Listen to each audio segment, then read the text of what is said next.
Friends, इस lecture से हम पढ़ने जा रहे हैं human values and professional ethics. और इस लेक्चर में हम डिस्कस करेंगे कि इसका सिलेबस क्या है, हमें क्या पढ़ना है और इस सिलेबस में मार्क्स कितने हैं, कितने मार्क्स का ये एग्जाम होगा। इंटरनल मार्क्स कितने लाने हैं आपको, एक्सटर्नल मार्क्स कितने लाने हैं और ओवरऑल मार्क्स इंटरनल और एक्सटर्नल मिला करके कितने मार्क्स आपको गेन करने हैं। तो पहले हम बात करेंगे सिलेबस की। सिलेबस डिस्कस करने के बाद फिर हम बात करेंगे इसके मार्क्स डिस्ट्रीब्यूशन की। ओके, तो अब बात करते हैं सिलेबस की। तो हमें पढ़ना क्या क्या है। सब्जेक्ट क्या है हमारा, universal human values and professional ethics. इसका कोड है KVE 301। इसमें 5 यूनिट होंगी। यूनिट 1 में हम पढ़ेंगे understanding the need, basic guidelines, content and process for value education. इस वैल्यू एजुकेशन को पढ़ने के लिए मतलब क्या क्या नीड क्या है इस वैल्यू एजुकेशन की। जो इसमें कंटेंट है उसको पढ़ने के लिए हमें कौन सी गाइडलाइंस फॉलो करनी है, क्या इस एजुकेशन का प्रोसेस क्या है, किस मेथड से हमको ये एजुकेशन पढ़नी है। दूसरा पॉइंट हम डिस्कस करेंगे सेल्फ एक्सप्लोरेशन। थर्ड पॉइंट होगा continuous happiness and prosperity. Happiness क्या है, प्रॉस्पेरिटी क्या है और क्या इसकी कंटिन्यूटी होती है। फोर्थ टॉपिक होगा इसमें right understanding, relationship and physical facilities. हम क्या समझेंगे इसमें, ये राइट अंडरस्टैंडिंग क्या होती है, रिलेशनशिप क्या है और फिजिकल फैसिलिटीज क्या होती है।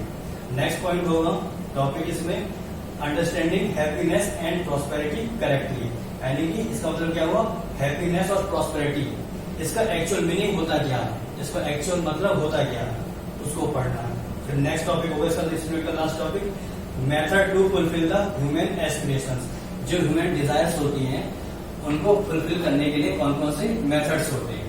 ठीक है, अब बात करते हैं यूनिट सेकंड की। अब यूनिट सेकंड में हमें क्या करना है, क्या क्या टॉपिक्स पढ़ने हैं।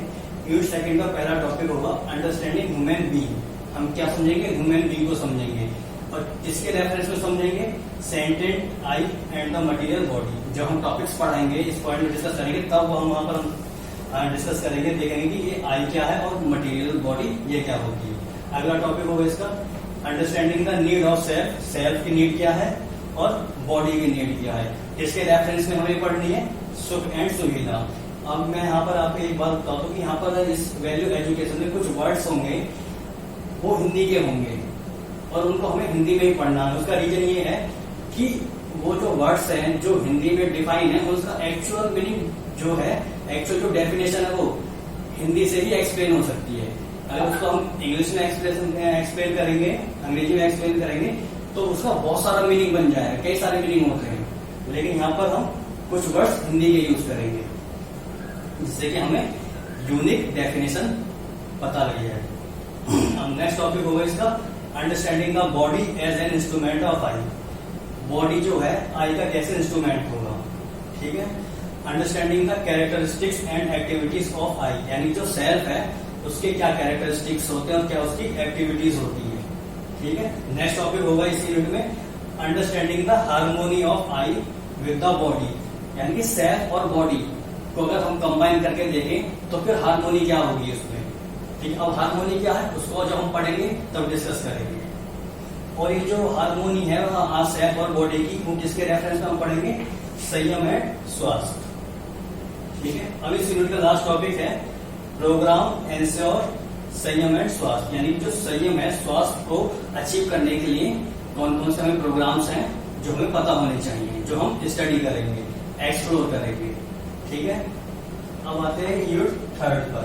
अब यूनिट थर्ड में हमें क्या पढ़ना है, यूनिट थर्ड में हमें पढ़ना है हार्मोनी इन द फैमिली। और नेक्स्ट टॉपिक क्या है इसमें, understanding values in human human relationship, यानी कि जो ह्यूमन ह्यूमन का जो रिलेशनशिप होगा, हमारा जो रिलेशनशिप होता है सोसाइटी में और फैमिली में, सोसाइटी में, तो उसमें कौन कौन सी वैल्यूज होती है उसको स्टडी करना है। नेक्स्ट टॉपिक है इसका अंडरस्टैंडिंग द मीनिंग ऑफ विश्वास। विश्वास का मीनिंग क्या है ये हमें पढ़ना है। Difference between intention and competence. Intention और कॉम्पिटेंस में क्या डिफरेंस होगा। ठीक है, नेक्स्ट टॉपिक क्या होगा इसमें जो हमें स्टडी करेंगे, अंडरस्टैंडिंग द मीनिंग ऑफ सम्मान। सम्मान का मतलब क्या होता है और difference between respect and differentiation. Respect और डिफरेंशिएशन इन दोनों में क्या डिफरेंस होता है। ओके, नेक्स्ट टॉपिक होगा इसमें understanding the harmony in the society. अब यहाँ से हम पढ़ेंगे सोसाइटी में हार्मोनी क्या होती है, कैसे हम उसको समझ सकते हैं, सोसाइटी में हार्मोनी कैसे आ सकती है। और लास्ट टॉपिक है इस यूनिट का universal harmonious order in society. Society में हार्मोनियस का कौन सा यूनिवर्सल हार्मोनियस ऑर्डर है, ठीक है। अब यूनिट 4 में हम क्या पढ़ेंगे, यूनिट 4 में हम पढ़ेंगे harmony in nature and existence. क्या, understanding harmony in the nature and existence, ठीक है। अब जो हमने इतना पढ़ लिया, यूनिट फर्स्ट डिस्कस कर ली, यूनिट सेकंड के सारा कंटेंट हमने पढ़ लिया, यूनिट थर्ड का सारा कंटेंट हमने स्टडी कर लिया, अब और यूनिट 4 का सारा कंटेंट हमने स्टडी कर लिया।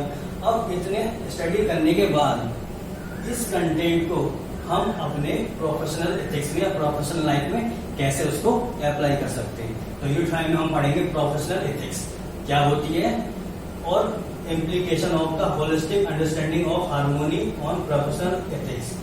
प्रोफेशनल एथिक्स में हम होलिस्टिक अंडरस्टैंड का कैसे यूज कर सकते हैं। होलिस्टिक अंडरस्टैंडिंग का मतलब क्या हो गया, ये सारा कंटेंट, यूनिट फर्स्ट का सारा कंटेंट, ये सारे कंटेंट यूनिट सेकंड का और यूनिट 3 का, ये सब क्या है, होलिस्टिक अंडरस्टैंडिंग है।